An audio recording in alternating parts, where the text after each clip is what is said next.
I am down now since I do this every time I finish a game.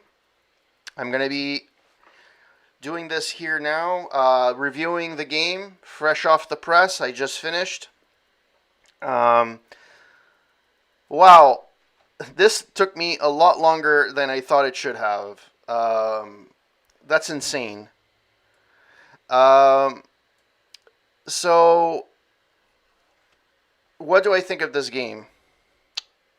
So, I'm going to compare this to the first three because this is the last of the trilogy with Sonny Bonds. So the first one, you're just a street cop. You move towards detective.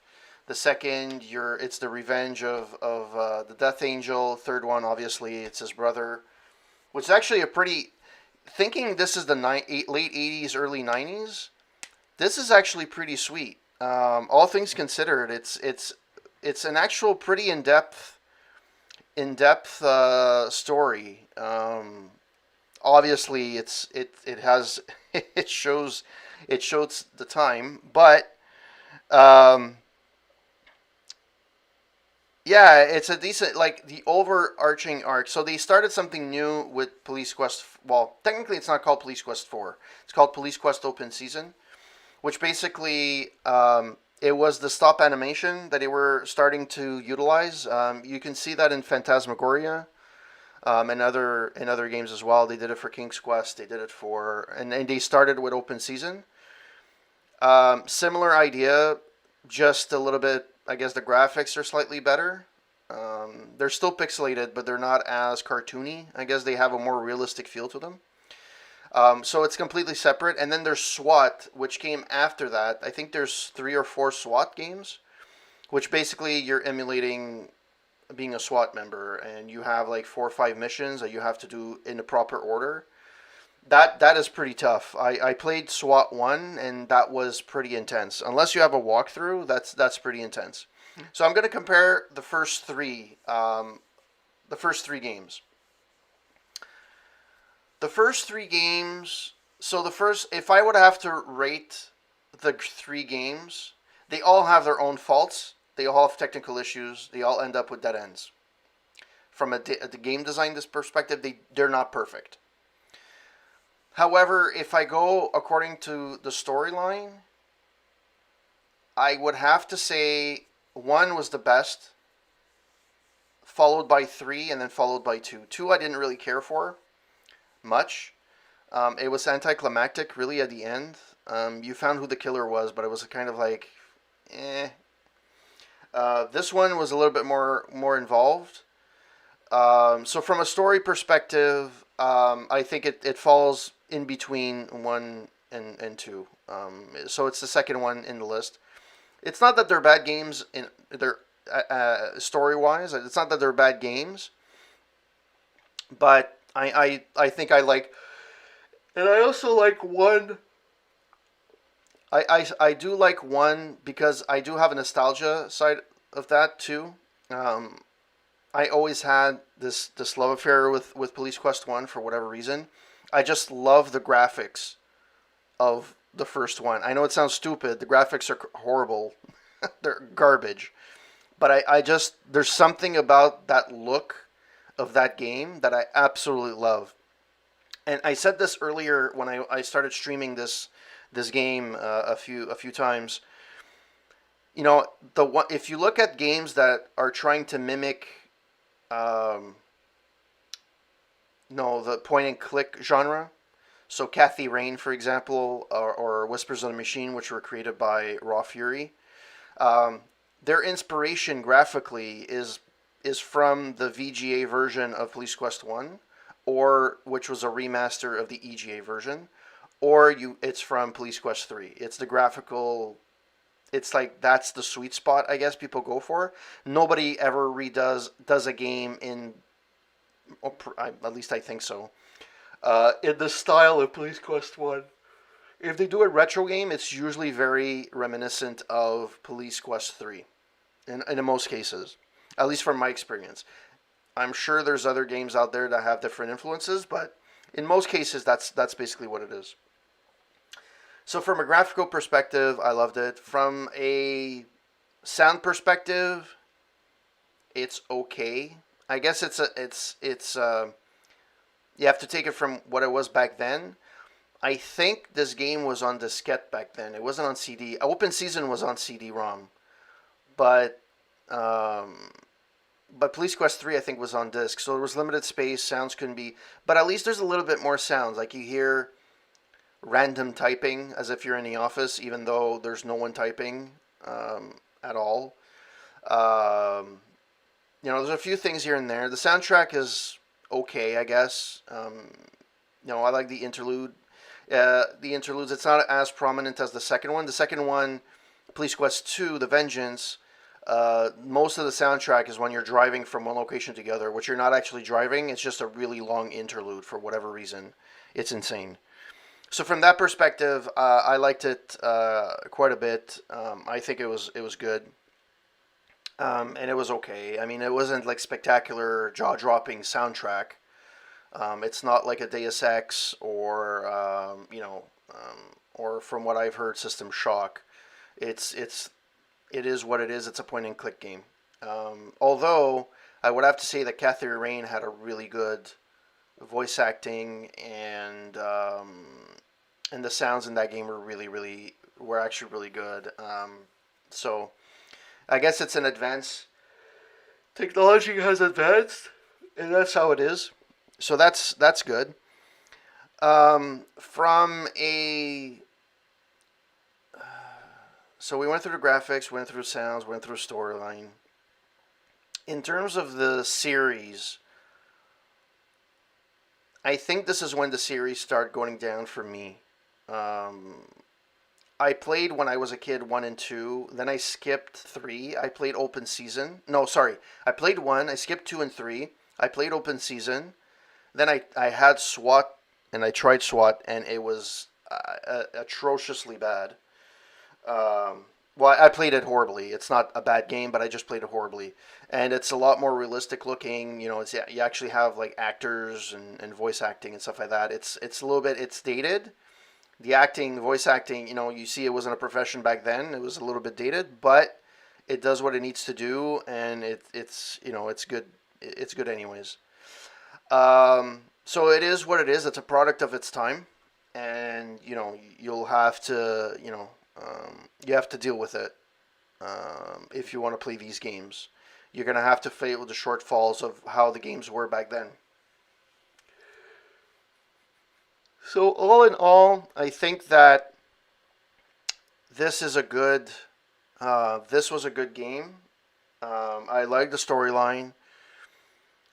And yeah, this is that's pretty much it. There's not much. It's not like you can go really more in depth like a Witcher 3 where there's like side quests and stuff like that. It's a very linear story, but that's what you came to expect. However, having said that, back in the day, and it's the same as Police Quest 1 or 2.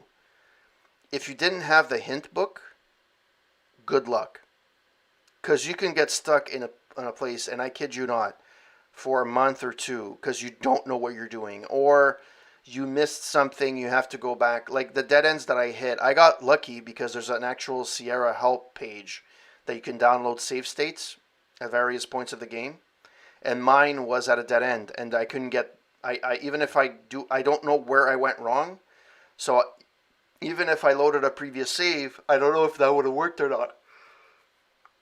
So I downloaded what I needed to download, and yeah, that's what it basically was. So um, it's a tough game. There's literally game breaking bugs in every game.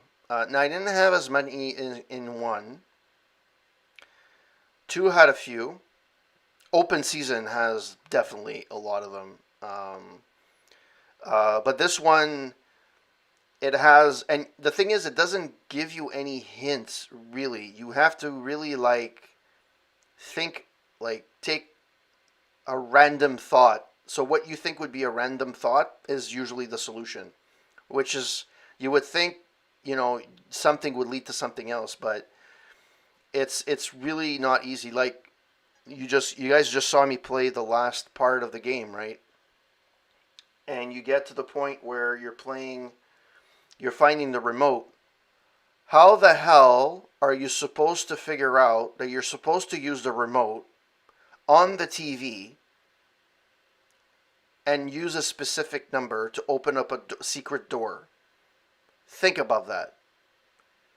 Like something like that could have, because I would have thought seriously that the end of the game was when I went into the house. Um, so like having said that, like it's not like it's an easy game by any stretch of the imagination. Yeah, if you know what you're doing, this game takes like maybe 5 6 hours max. Um, yeah, it takes about 5 6 hours if you know what you're doing. If you don't know what you're doing, it could take up to 3 months. And I've been there. I've literally Police Quest One took me took me and my brother because we got stuck. We got stuck at one point. Oh, I'd like to say a good 2 3 months, right? So it's really it's those games are fun to play now because you have like walkthroughs all over the place that tell you what to do when and where. But these games are not necessarily fun when you played them originally. Like it was frustrating, really, really frustrating. And I really would like to, you know, and that's why I kind of commend the newer games, point and click games that I found out recently, like Whispers of a Machine and Kathy Rain. They did these games properly. There was nothing that was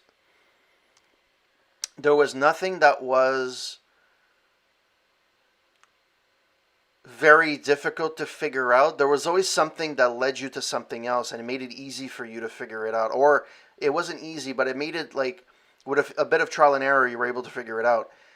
Some of these games, everything is hidden. Like you really have to like. I don't know how you were. I do not honestly know how you were supposed to figure out some of the clues in the game, and that's for any Police Quest game. And to your point, Space Quest as well is the same.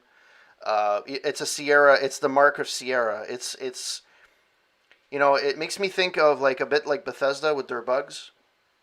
People think, oh, it's a feature, not a bug. Well, it's an actual like people like those bugs to a point. Um, that's basically what it is with Sierra. It's if you're somebody coming in cold playing Sierra games because you're just wanting to play Sierra games, it's gonna be a rude awakening because it's if you're used to the ways games are built today, which are pretty much they handhold you, um, pretty much. It's rare that there's a game that you get really really stuck. Usually, if I got stuck in a game, at least more recent games, if I get stuck in a game, it's my fault. Like it's the issue is me. It's not the game design. In this case, I think the game design is, but then again, it was in its infancy. So, Police Quest One was the one of the first games that I remember playing that wasn't strictly text. There was an actual use. There was a UI to the text. Yeah, you had to type in the commands, but there was an actual UI to the game of the style of game. So obviously there's pitfalls, and I could forgive one, I can forgive two, but when you start going to 3 and 4, and I don't know about SWAT because I haven't really played SWAT much, but yeah, it's pretty intense. But yeah, I finally finished the Police Quest collection. It took me 9 months, and the reason for that, I played the first time months ago, like 9 months ago. Um, and I didn't stream for a very long time because I had a kid. So it kind of the retro night in Canada kind of died for a while. Was on hiatus for a while, and then I picked it back up a few weeks ago, like a month ago. And I'm planning to play these games a little bit more. So I think it was Conquest for Camelot where I was stuck in the dungeon area. I was playing throughout the day and saw the sun come up the next day. To get out of the dungeon, I had to walk through a painting. Yeah, yeah, like I don't mind if something cryptic or is very secretive is a secret, and you figure it out, it's like an Easter egg or it's like a bonus. I don't mind that. I don't give a crap. But if it's part of the main game, yeah, that to me, it's you just it's a bad it's just bad game design at that point. Just to if it's challenge just for the point of giving you challenge, like there's no point to the challenge, and all it is it's frustrating. That's not good game design. To me, that's just lazy game design, and you're just putting frustrate something frustrating. If it's something that adds to the story and there's a point to it, then yeah, I understand, right? So it's entirely it's really it really yeah it's I'm gonna be playing Space Quest and because I'm a glutton for punishment. But yeah, I'm gonna be playing that for quite a while. So I'm hoping that that's gonna happen. But before then, I'm gonna be playing System Shock 2. So System Shock 2 will be my next retro game. I don't know how long the game is. I'm assuming it's similar to Deus Ex, so it's about 40 hours. If you're somewhat paying attention, you're not just doing the storyline, you're doing a bit more. So I'm going to be playing that. I'm hoping that it's not going to bug on me. I tried it this week and it worked. So I'm trying to see if I can do if I can do an actual playthrough of this well. Hopefully, if it works next time, I'm going to try and see if I can stream tomorrow night. Maybe not, only because it's Valentine's Day. It depends what we decide to do tomorrow night. And it's also my wife's birthday on Monday, so we might be celebrating that as well. So we'll see how that goes. It just depends how because if she's just like tired and goes to bed, I'm gonna stream. If not, then I'm probably not gonna do anything. However, if this week I'm gonna be starting Gears 5 Hive Busters, which I keep thinking Game Busters, and I don't know why. The last time I tried to, for whatever reason, I don't know what happened. I downloaded it on my Series X, and I'm pretty sure that it downloaded fully. And then and when I got to come to play it, it just re-downloaded it again. So I don't know. I tried it recently, and it was still there. So I'm hoping it's still there. But if everything is good, I will be playing Gears 5 DLC. They call it the campaign expansion, which is weird. But I'm going to be playing that. The next story-driven game, like full game I'm going to be playing, I don't know what I'm going to be playing. I'm tempted for Cyberpunk, but I'm also scared because of all the issues they've had. So I don't know if I'm going to be playing that anytime soon. I was thinking Dragon Age, maybe playing some Dragon Age. I've never played anything of that. And since I have EA Play with Game Pass Ultimate, maybe I'm going to start playing. The thing is, I want to start playing Mass Effect, but they're coming out with the Legendary Edition, which is going to kind of be like a remaster. So I don't know. Should I wait for that, or should I play them the way they are right now? And if I do play Mass Effect, it would be like 1, 2, 3. I also could play Bioshock Infinite. I played 1 and 2 last year, or 2 years ago, and I could play that as well. I have Bioshock Infinite as well, and it would probably run smoother on my Series X. So we'll see how that goes.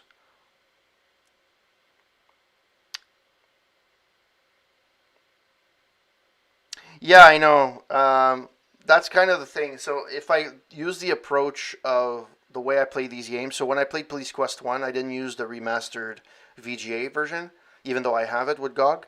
I played the original, and the reason for that is because I like to play the original. So, and it's free. Like with EA Play, they have it. They have it, and technically it's free to play. I won't be able to play the DLC, but who cares? I don't care. Um, so yeah, I'm planning on playing that.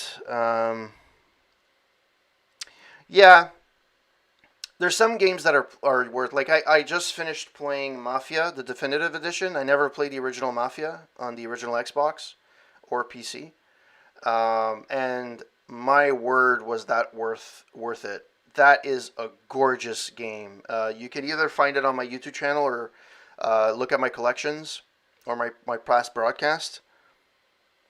I love the story. The remastered edition makes Lost Heaven look so freaking good. Like it's spectacular. If you want to take a stab at it, just not to really see how the gameplay is, but I have a couple of clips from the game, and you can also where there's a few glitches, or you can look at one of my videos for like a minute or two and just see how it actually looks. They did a spectacular job with that game. I remember the only thing I remember from the original game is the buildings looked really.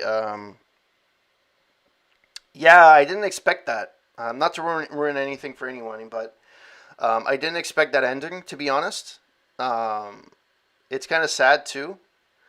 I'm planning to write that review probably this week, um, and then I'll probably be. Yeah, you just think it's gonna be like hey, the guy made it, and it's like, oh, um, yeah. As a mobster game, yes, it's very linear. Yes, there's issues with the shooting in the game is atrociously bad.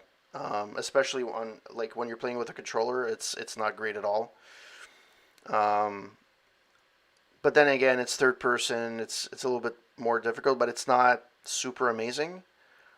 But the storyline is just fantastic. Actually, the storyline. Keep in mind, this came out like in 2002. The remaster is pretty much the same story. There's a few missions where they combine, but it reminded me a lot of The Irishman. A guy that was a guy. Technically, he was a family guy, but he was a guy that wasn't in the mafia. Started off out of nowhere, became part of the family, went up the ranks, um, and at the end, it's very. I didn't find it that difficult, to be honest. Once you learn how the mechanics of the driving works, it's actually not that bad. Yeah, I don't know.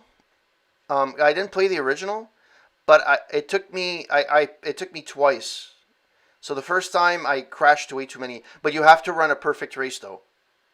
You can't like crash at all. If you crash at all, you're kind of screwed.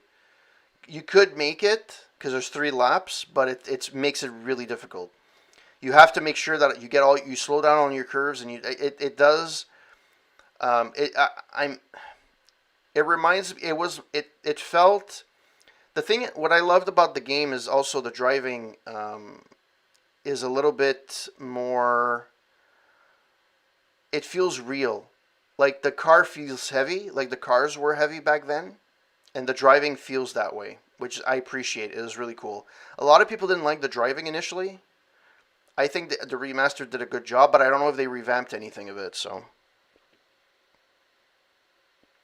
yeah, maybe. Yes, the race is notoriously original. Now, I played on normal. I don't know if if you play on harder difficulty if it changes, but so yeah. Um, yeah, so that's my review, my mini review of Police Quest 3. This is going to go up on my YouTube channel as well. As well, I will be reviewing this in the coming weeks, so keep an eye out for that. And if you guys want to look at my reviews, you have it right down here, roundtable.ca. We review TV, music, movies, and video games. I do a lot of retro stuff. So the last movie that I reviewed was American Ninja and American Ninja 2. Video game wise, my last few reviews are Assassin's Creed Valhalla, Assassin's Creed Origins, because I think that's the only thing I played this year so far. So that's what I reviewed. Um, and if you guys like what you're seeing as well, you can actually subscribe to the monthly newsletter that we have, that we send out.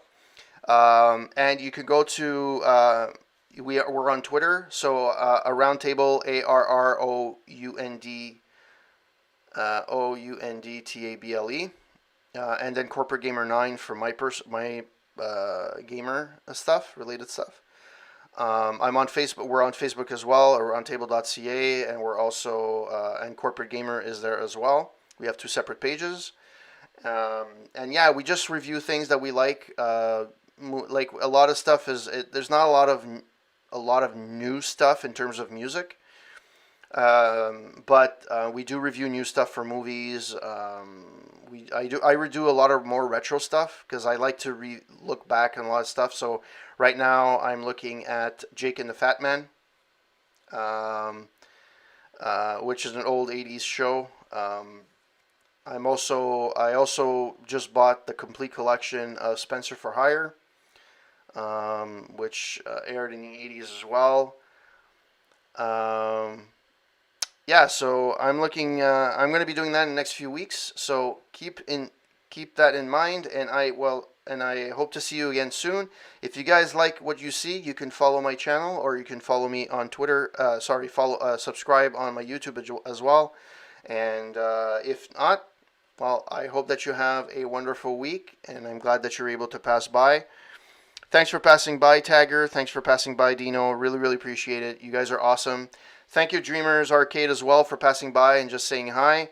Thanks for the host as well. And hope to see you guys soon. So have a good one, guys. Ciao.